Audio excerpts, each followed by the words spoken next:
Engine oil হচ্ছে এক প্রকার তেল যা ইঞ্জিনের ফুয়েল সিস্টেমে ব্যবহার না হয়ে ব্যবহার হয় লুব্রিকেশন সিস্টেমে।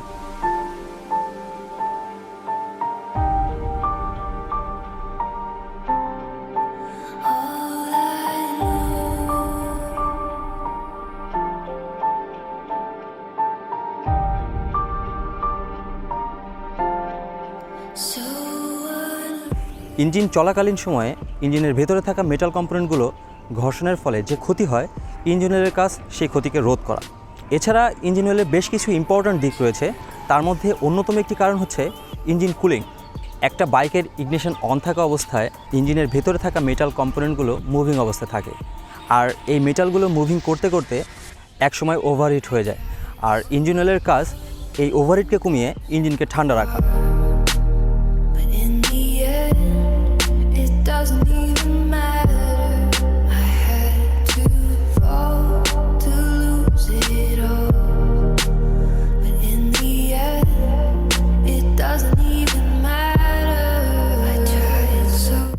আমরা জানি যে কোনো ধরনের মেটালে মরিচা পড়তে পারে। ইঞ্জিন অয়েলের কাজ ইঞ্জিন অয়েল মেটালের উপর একটা প্রলেপ সৃষ্টি করে এই মরিচা পড়া থেকে রোধ করে। ইঞ্জিন অয়েলের বেশ কিছু স্ট্যান্ডার্ড রয়েছে, যেমন SAE, API, JASO। এই লেখাগুলো আপনি একটি বোতলের গায়ে দেখতে পারবেন। SAE এর মিনিং হলো সোসাইটি অফ অটোমেটিভ ইঞ্জিনিয়ার্স।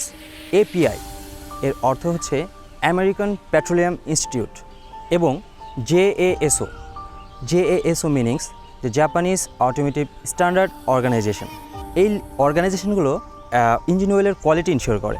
তাছাড়া আমাদের দেশে আরও একটি স্ট্যান্ডার্ড আমরা ফলো করি, যেমন MA, which is great for wait class type of vehicles.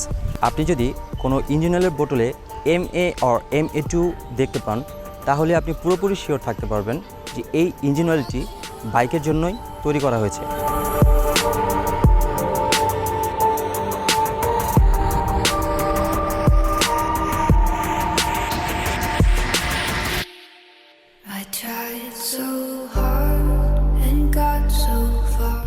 আমাদের দেশে ইঞ্জিন অয়েলের বেশ কিছু গ্রেড দেখতে পাই, যেমন 10W30, 10W40, 20W30, 20W50।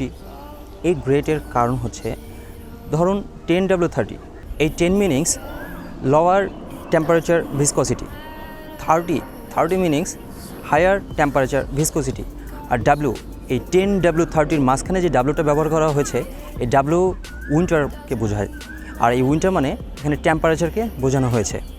Engine অয়েলের কিছু টাইপ আছে, যেমন S type and C type.